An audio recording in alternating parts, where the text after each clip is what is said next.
pode ser muita coisa, pode ser uma perda auditiva, pode ser um tumor na cabeça, pode ser um problema de circulação. Você olha na internet essa informação e fala, meu Deus, tô perdido, o que fazer?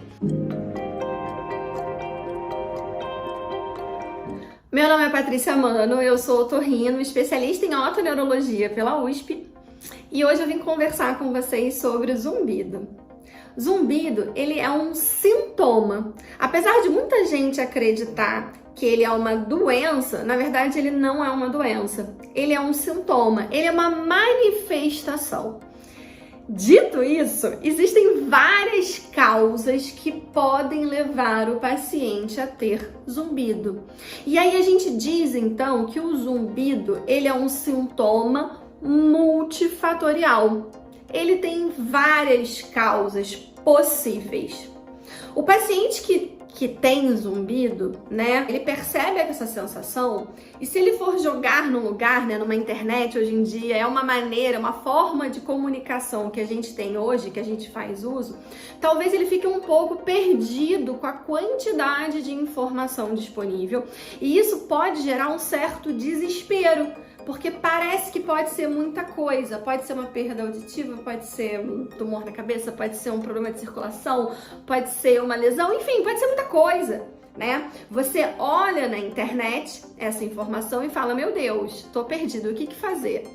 Então, eu vou estruturar como eu, Patrícia, acredito que é a melhor forma de se conduzir um paciente com zumbido e a maneira que a gente conduz aqui na clínica. O primeiro lugar que o paciente passa é por uma consulta médica, tá?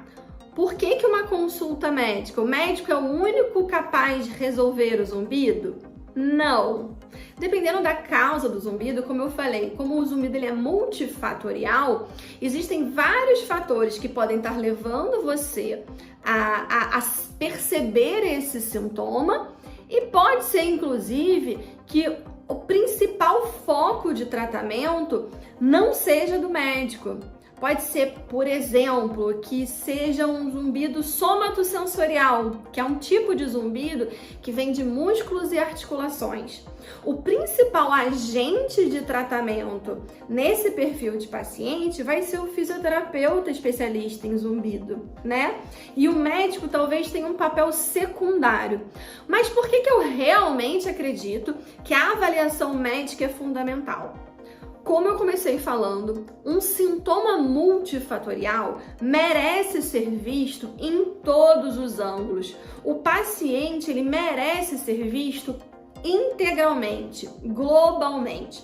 Quando a gente vai num profissional que só tá olhando a parte dele, ele vai resolver a parte dele.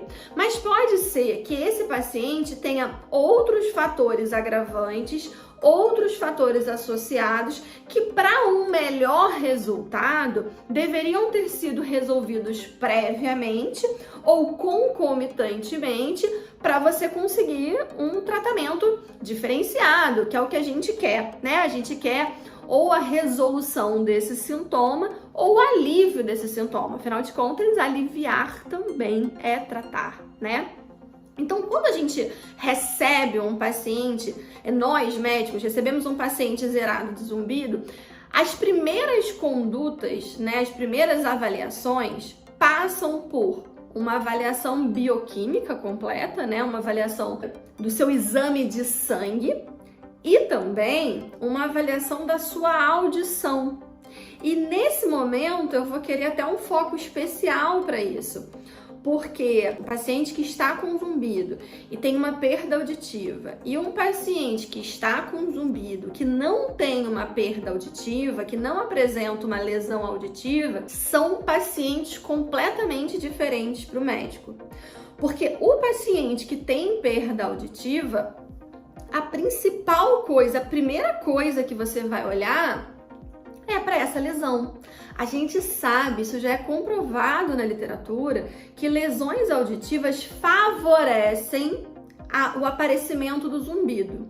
favorecer não significa que isso é obrigatório, senão todas as pessoas no mundo que tivessem qualquer tipo de perda auditiva obrigatoriamente teriam zumbido, seriam portadores de zumbido, e não é o que acontece, né? Mas a gente sabe que lesões auditivas, especialmente as não tratadas, elas favorecem quando entram em confluência com outros fatores a aparecer um zumbido. Então, a primeira coisa que a gente olha para esse paciente é para se ele tem essa lesão auditiva ou não. Mas, Patrícia, o paciente talvez não tenha uma queixa de perda auditiva, ele nem percebe no dia a dia dele essa lesão, ele não tem dificuldade de comunicação. Será que vale a pena mesmo você tratar essa perda auditiva? Vale!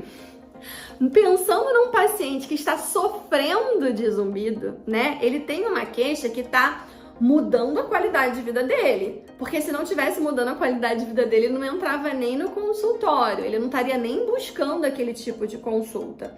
Se ele tem uma queixa associada e uma perda auditiva, iniciar o tratamento com a perda auditiva é uma conduta validada. Atualmente, a gente também já sabe, né, por diversos estudos validados e que concorrem por aí, né, estudos grandes populacionais, que o melhor resultado do tratamento de toda perda auditiva é o tratamento precoce. A gente não olhar para aquilo, ficar esperando que o paciente tenha algum tipo de percepção da perda dele, empurrar um pouco essa conduta terapêutica, né, relacionada à perda auditiva, não leva a benefícios no futuro na adaptação de prótese. Pelo contrário, o que a gente vê na prática clínica é que, com frequência, se você deixar o paciente se incomodar com aquela perda, como ela vai acontecendo gradualmente, né, com exceção de perdas súbitas, mas como ela vai acontecendo de pouquinho em pouquinho, o paciente ele vai se adaptando e não vai percebendo.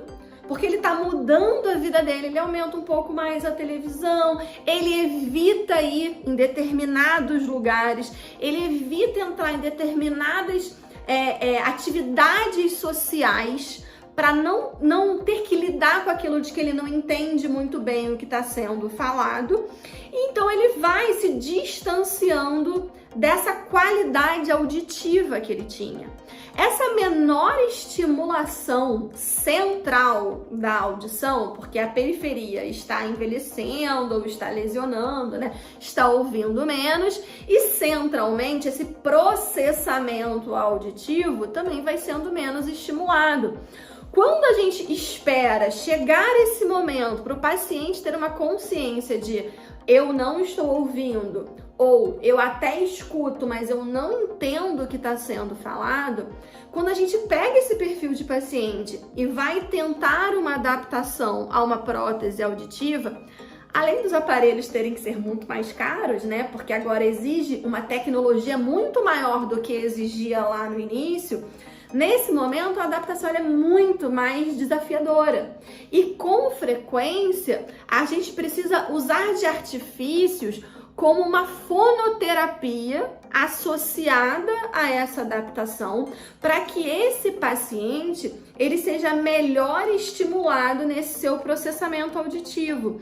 Então, às vezes, uma coisa que seria um processo bem tranquilo lá no início de protetização, uma adaptação fácil, que não gastaria nem tantos recursos financeiramente falando, não só do ponto de vista da prótese auditiva, mas também do ponto de vista de recursos profissionais, de tempo, de levar esse paciente para uma fonoaudióloga, para ela fazer esse correto processamento e estímulo desse paciente, isso poderia ter sido evitado. Então, um paciente que tem queixa, como é um paciente com zumbido e tem lesão auditiva, essa é a primeira coisa que a gente olha.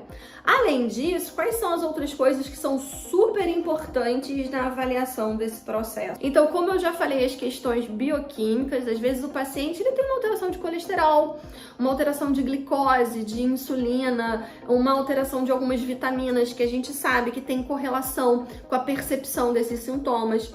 Às vezes o paciente ele está mais deprimido, ele tem alterações em neurotransmissores e aí o médico tem que ter essa visão também, né, do paciente que precisa tratar outras questões. Então, o paciente que tem zumbido e uma pressão aumentada, é óbvio que ele vai ter que tratar a pressão.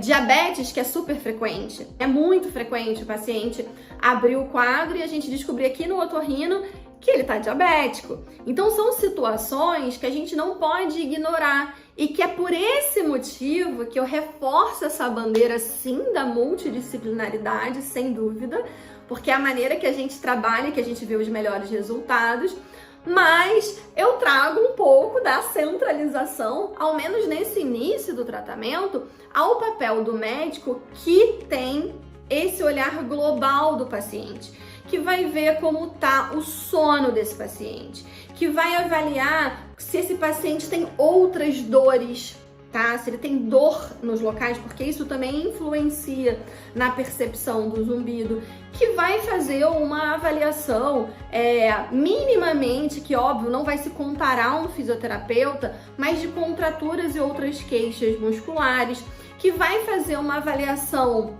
de como é que estão os dentes desse paciente, porque às vezes a gente precisa do papel do dentista no tratamento desse paciente, que vai ver como está o psicológico desse paciente, lançar a mão do tratamento de uma psicóloga ou de um psiquiatra, se for o caso, ou se achar que é uma clínica neurológica, enfim.